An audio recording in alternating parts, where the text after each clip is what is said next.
In this interview, we're going to meet Tom Erickson. Tom is an interaction designer and researcher at the social computing group at IBM Watson Lab in New York. Tom has been working for IBM since '97, and before that he spent 9 years at Apple. So he is actually the ideal person to talk to about social computing. So in your opinion, what is the most interesting and fascinating thing about social computing? That's a hard one. I guess what I find most interesting about social computing is going back and forth between the online world and the face-to-face world. So any type of social computing system I think about designing, I always try to understand what the face-to-face world counterpart is, right? And it's not necessarily, a close match, but I look for a correspondence. So take auctions, right? Face-to-face auctions versus online auctions.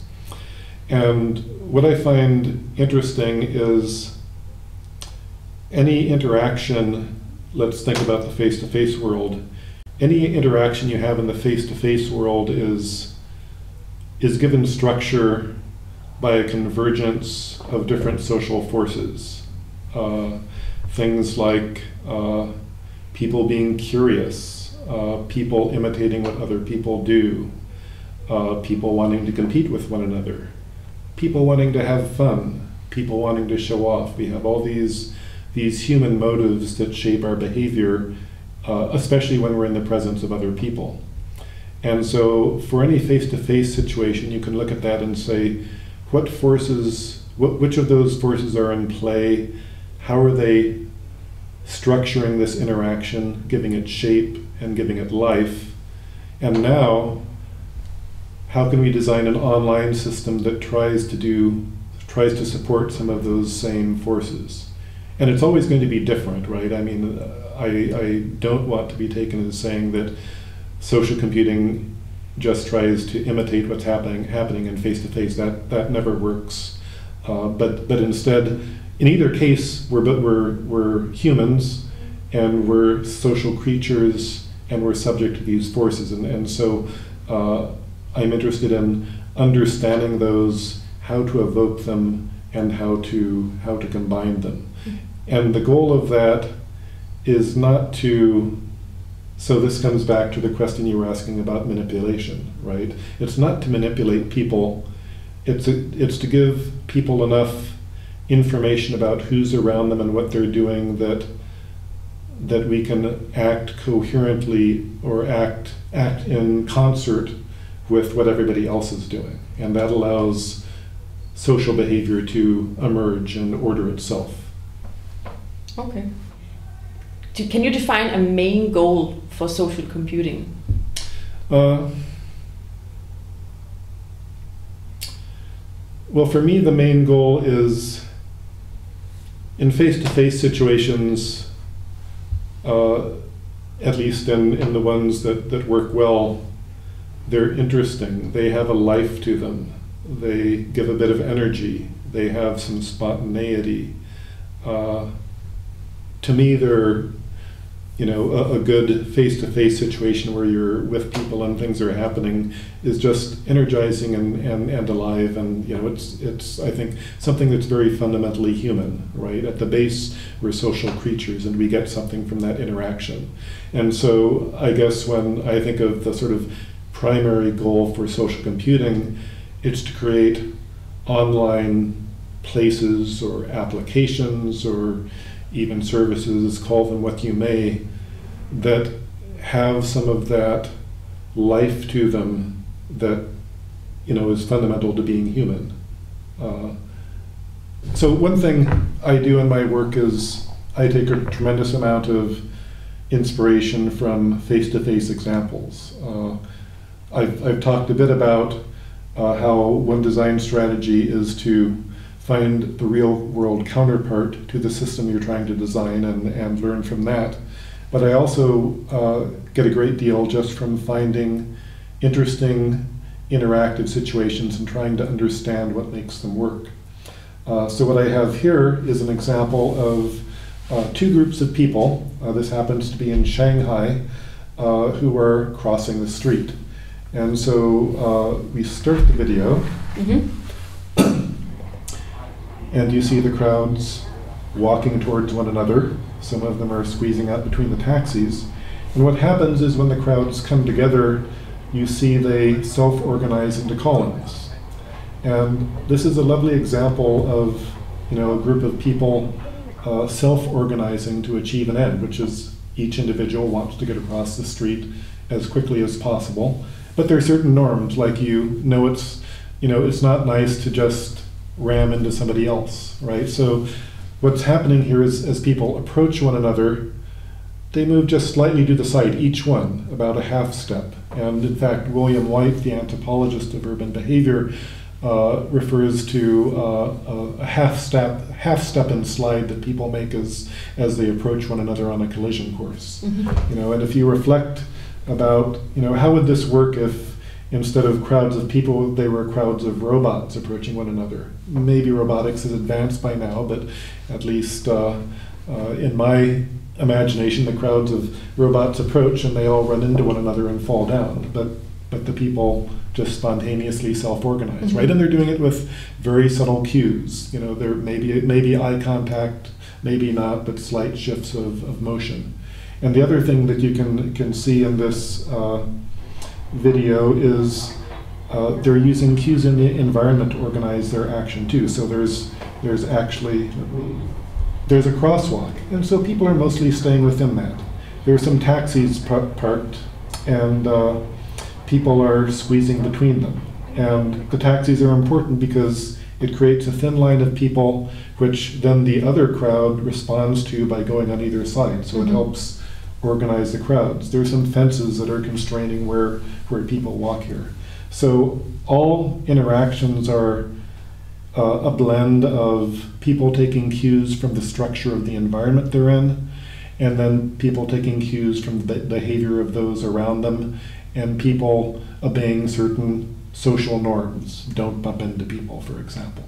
And I just find that utterly fascinating. I've watched this video probably an embarrassing number of times. So how do we translate this into social computing? I'm trying to think. Not at such a large scale. If you look at systems like, or not very much. So if you look at systems like Slashdot is one example, or YouTube, or a lot of online communities. Sometimes you can see sort of large-scale examples of what I call the halo effect, where something gets highly enough rated that it stands out, and so people start accessing it just because so many other people have accessed it, and so it becomes a self-reinforcing thing. So that's sort of like a crowd gathering, just because the crowd is there.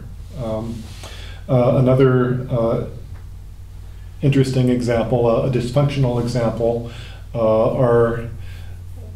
I haven't actually seen this for a while, but I saw it a few years ago, happens on mailing lists. So there's a big mailing list, and it's going along like usual, and then maybe there's a little dispute on the mailing list, and so somebody tries to unsubscribe, but they don't know how, and they send a message to the whole list saying, please unsubscribe me, and somebody else writes back and says that this is not how you unsubscribe, and then other people get annoyed and say, well, I want to unsubscribe too, and you have this whole sort of escalation of people sending these annoying unsubscribe messages. So it's kind of, it's in one sense, it's a very social type of interaction, but everybody is sort of stampeding for the door rather than, a more positive type. But mostly I don't think we're very good at designing systems that support very large-scale interaction among masses of people, and that's one of the areas that I'm very interested in. But I don't think we're mostly there yet. You had some other interesting pictures to show. Yes, this is one of my favorite pictures. So this is taken at a park in Beijing that contains the Temple of Heaven. And what it is it's a walkway outside a building. You can see the red pillars coming down with just a stair rail along it that's flat. And and for reasons that I don't understand, because I'm not familiar with the environment, this has become a sort of hangout for people. One of the interesting things about Beijing is that there's a lot of public life happening out on the streets. And so here, people are inhabiting these little niches between columns, and each one has a very similar repeating pattern. You've got two people playing cards, maybe three, I'm not sure. Two here, two here, two here, two there, so on. And then you've got a couple of people looking on, right? And you can imagine what's happening, right? There are the people playing cards, there's somebody standing back watching, maybe kibitzing, maybe making some jokes, they're having casual conversations. Farther out here, there are people passing by because there are other things in the area. And we can imagine that people are passing by, they see this, and maybe they see someone they know and pause and watch, right? You can imagine that when two people finish a game here, maybe this guy who's been watching will say, oh, I can beat him, that kind of thing. And so I like this example because it's a beautiful example of how we self-organize using the features of space, right? This rail was not meant to be sat upon, but it's flat, so people can. You know, it's this whole sort of almost ecology of interactions, really, right? You've got the people playing the game, you've got the social aspect of people watching and kibitzing, you've got people on their way through the park who may see something going on and come over. And I don't know how long this actually happens, but you can imagine this playing out for hours and hours, and over time all these people change, but there are always people sitting there playing cards and other people watching. And so I think this is a beautiful example of an interactive system. And you know, if I could design something half as good that worked in an online system, I'd be a happy fellow. Mm-hmm. Do you know of any examples of other happy fellows who designed this? I'm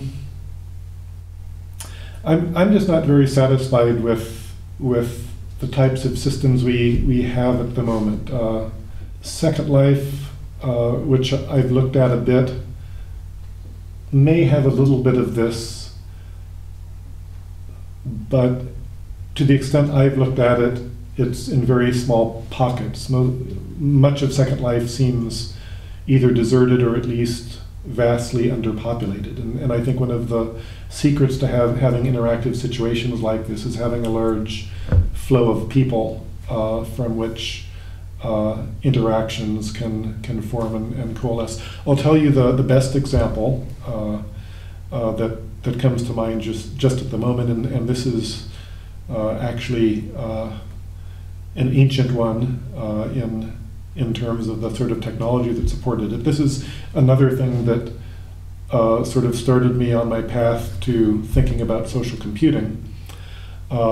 It was an online conferencing system called Cafe Utne. There was a magazine in the US called the Utne Reader, started by a Norwegian by the name of Erik Utne. I'm told Utne means far out in Norwegian.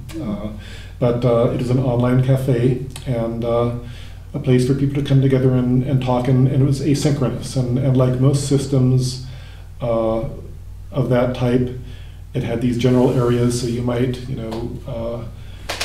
go to this area to talk about cities, and this area to talk about hobbies, and that area to play games. And it was all text.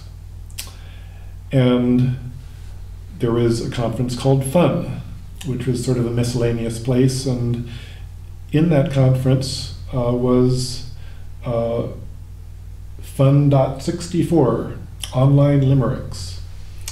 And it was where I first encountered online limericks, and basically somebody came along, started the topic and said, here's a fun game. Let's make limericks one line at a time, and one person per line, one line at a time, and just contribute the appropriate line wherever the limerick is when you come along. And so people started playing this, and it was asynchronous, right? So 1 hour somebody said there was a young man from Kent. 3 hours later, somebody came along and said who. I can't make a limerick up on the fly, but and probably dangerous to try. But anyway, you get the idea, and so one line at a time. And I got intrigued by this because when I came across it, I was struck by a couple of things. One is, by the time I came across it, it had been going on for a year, and it had literally thousands of limericks. So that was just one interesting thing. A lot of online conversations start and go for a while, and then they kind of peter out. This one went on and on and on, and I actually counted the number of limericks and made a graph, and the graph was a straight line. It was just the same number of lines per day for an entire year. And then the other thing I looked at was people. And often you'd expect to find a core group of people. In this case, there was nobody there at the beginning who was there at the end. So it was one of these examples of a pattern of behavior starts, and it sort of recruits people into it, right? Mm-hmm. New people come into it, they play for a while, they go away, but in the meantime, they've recruited more people into it. And the people always knew the rules, right? The rules were pretty simple. One line at a time, you had to know how to make a limerick. Occasionally people would come on who didn't know how to do a limerick, and so they would receive gentle instruction or correction. But almost all of the limericks were well formed, and also they invented new rules as time went on. So initially the group a limerick would happen, and then people would pause and chat for a while and say, "Oh, that was a great limerick," and good move on finding a rhyme. I didn't think anybody could find a rhyme for that, so on and so forth, and then they'd start a new one. And then after a while, somebody said, "Hey, good job finishing the limerick. As a reward, you get to start the next one." And pretty soon that turned into an obligation rather than just a sort of little gift. So if you finish the last line of the limerick, you start the new limerick. Well, that was interesting, but that had a consequence, which is the little place where people would pause and talk about how great the limerick was suddenly went away, because I'd finish the limerick and then I'd start the new limerick. And so they used the system, they appropriated a feature of the system that allowed them to give themselves a nickname.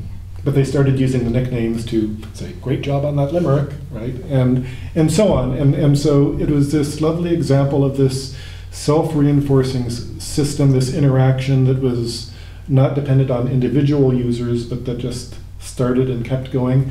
And, it was just limericks. So on the one hand, big deal. But on the other hand, people who are coming to the cafe to talk about politics or the city or whatever, they might pop in and have a little fun, right? And so it added a little bit. So that's, I think, an example of a really beautiful online interaction that is sort of acting in this way that I was talking about with Chinese card players and kibitzers and so on. Do we need to create more places like this? Oh, I think so. I mean, I think it's one of the fundamental things that makes life pleasurable. And but we have a lot in our real world, in the public space. Why do we need more in the online world? I think a number of reasons. So on the one hand, online places are great, and they're irreplaceable. And I don't really think you can ever make something as good online as offline. But I don't think that's the point. You can do things in online spaces that are much harder to do in offline. So take the limerick game, right? Yes, you could do that, say, in a pub or something, but it's awkward. It wouldn't be that natural. There's a now old book that I'm very fond of called Amusing Ourselves to Death by Neil Postman. And he makes, I think, a very good argument that different type of media are more or less appropriate to different types of interactions. So one of his famous quotes, and maybe you'll disagree, is, "You can't do political philosophy on television."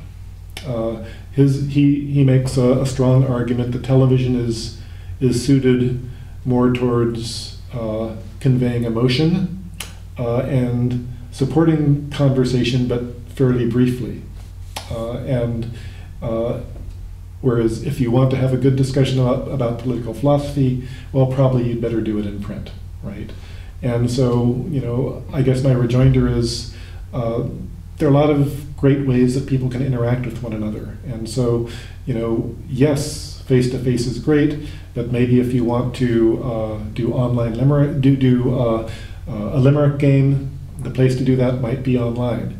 If you want to have a discussion about what it's like to have AIDS, maybe you want an online group where you can be anonymous at first and then reveal yourself. If you want to talk about people about some very obscure topic where there aren't many people in your neighborhood or city who care about it, online sites are great for that, right? You look at the web and you search for any kind of topic, no matter how obscure, and you'll find people out there who deeply care about it, right? And so I think what the online world does is, it expands the possibilities for interaction beyond those that we happen to be co-located with, right? And sometimes that can serve essential, important purposes. If I have a disease and want to talk to other people who, are having a similar experience, sometimes it might be utterly trivial, like I want to play a limerick game with people, or Scrabble, or whatever, and there aren't people around me who are odd in the same way. Excellent. Let's head back to your pictures, because you have more pictures of real life situations. Yes. Here's one of people playing chess in a sidewalk cafe, and I used a picture, not this particular picture, but I used this in talking about how I think about interaction design. I like the chess as an example because you can look at it through very different lenses. One is you can just think about the game they're playing, right? It's chess, it has a set of rules. If these people were amazing chess players, they wouldn't actually even need to be in the same place or even have a chessboard, right? If you're really good, you've seen the people who play chess blindfolded or play 20 games at once blindfolded. It's all in their head. And so one way you can look at this is people are engaging in this formal, structured interaction, and it's very cognitive, right? And we can talk about, the kind of cognitive operations that you need to be able to do to be a good chess player, and so on and so forth. And so you can look at this just through the lens of a cognitive psychologist, really. You can look at it another way. So look at this, and what you see are people and their bodies, right? And they're at a certain distance apart, right? Just about 3 feet, right? That's a comfortable distance for two people who don't necessarily know one another to interact. Probably there's nowhere you could go where you would see people playing chess with only a foot between them, right? Similarly, you have people looking on, right? And they're standing at a particular distance as well. So you can look at this through the lens of what's called proxemics, right? How people arrange their bodies in relation to one another, how they direct their gazes, how they physically move. You can look at this in another way. You can look at this through a social lens. So as these people play chess, they're following certain formal rules of the game. But for example, when one person takes another's piece, none of these people are going to hurl it to the ground, or at least it's very unlikely. This person is probably, who's watching, is probably not going to give advice out loud and say, oh, don't move the knight, move the bishop, you can checkmate him in 3 moves, right? Because even though there aren't explicit rules against that, we have the social norms, right? This person is probably not going to sing loudly either, just because, again, that violates a social norm. So you can look at it in, through a social lens. And you can look at it through a sort of ecological lens. So this isn't just anywhere. This is in front of a cafe, which is actually making tables available for this, probably in the hope that these people are going to buy coffee, as some of them do. It's on a sidewalk in a busy part of the city, so people will wander along and maybe stop and watch and get pulled into a game, right? So again, there's a sort of whole larger interactive ecology here. So I think it's interesting for people in interaction design to have what I call different lenses. So you can look at things in terms of, okay, cognitively, what's going on here? What kind of task, what kind of cognitive skills does this require? Or proxemically, right? Okay, what assumptions is this making about people as embodied entities and how they position themselves with respect to one another? Socially, what kind of social norms are in play, and how is the environment supporting that, right? So this is providing tables, it's providing time clocks for the chess, and then finally, how does it work as a larger interactive ecology? So it's in a busy part, so people will probably come by. It's probably helping support the coffee shop and contributing to the coffee shop as a place that will draw people into it and support it. So that's how I like to work as a designer, to move back and forth between those different levels. Mm-hmm. Excellent. Did you have other pictures to show us? Let's see. So this is a picture. If you just look at the picture, what you see is you see a bunch of people crossing what appears to be a stream on some rocks, and they're kind of lined up in a line, and they're tiptoeing along, and this person is carrying their shoes, and so on and so forth. And what this is this is actually taken in Itasca State Park in Minnesota, and it's the headwaters of the Mississippi River. So it's where the Mississippi River starts, coming out of Lake Itasca. And so these people they're not just walking across the stream, they're crossing the Mississippi. And again, you can do the same kind of analysis of what's going on here, right? You can think about the physical skills required in crossing the water. You can think about, okay, well, they're in a nice line and they're taking turns and they're avoiding sort of knocking people off the rocks into the water, which is, behaving in accordance with social norms. They're also performing a symbolic action. So it's not just any stream, right? If this were just a stream with stepping stones, an ordinary stream, people wouldn't be so interested. In fact, it's the Mississippi River, and that's why this is a cool thing to do. You can go home and you can tell your kids about it, and you can't see it, but off to the side there's a whole group of people taking pictures, right? Mm-hmm. to document this crossing of the Mississippi by grandma in her bare feet, right? So that's interesting. And then a final thing that's interesting here is that the whole notion that a river has a single source is a very interesting cultural construction. In fact, rivers are created by watersheds, which produce literally, in the case of the Mississippi, thousands or hundreds of thousands of rivers and streams that go in to make it up. And saying that this is the source is a pretty artificial thing.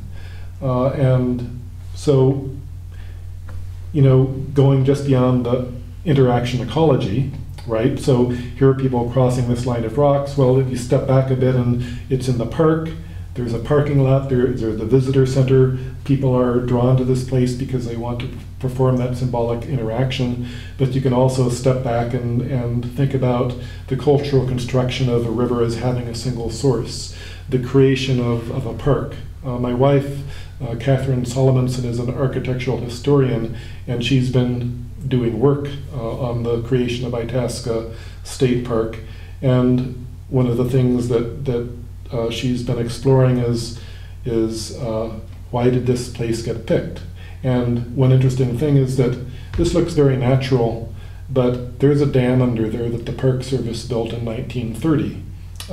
These stepping stones aren't natural there.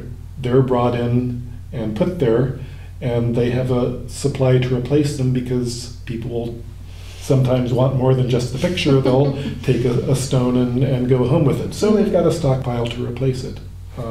So there's layer upon layer of analysis that you can do about interactive situations, going from the cognitive level of just what's happening in the head to the cultural level of how the culture has constructed things, and how that shapes activity by giving things particular types of meaning. Mm-hmm. If my wife were here, she'd go on and she'd talk about how Itasca State Park, in being turned into a state park, also ended up evicting the Native Americans who traditionally lived on the grounds. It disrupted their ecology.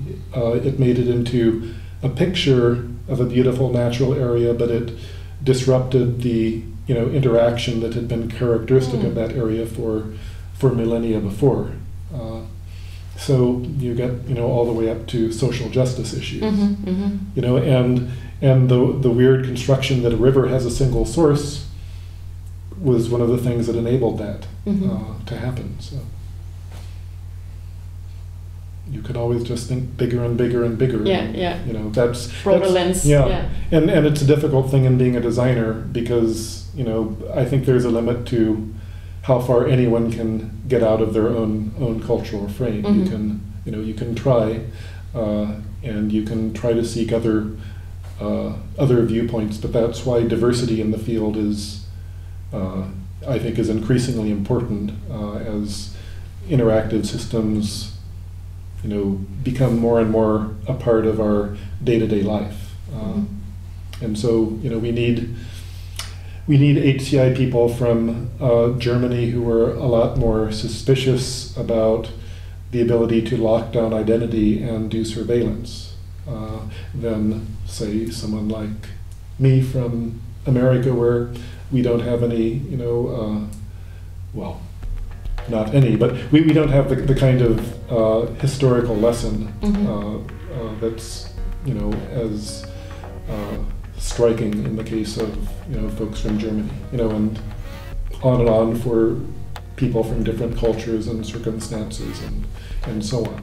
Thank you so much, Tom, for passing on your advice and your perspectives and some of your knowledge. And if you want to know even more, you could read the chapter Tom has written at interactiondesign.org.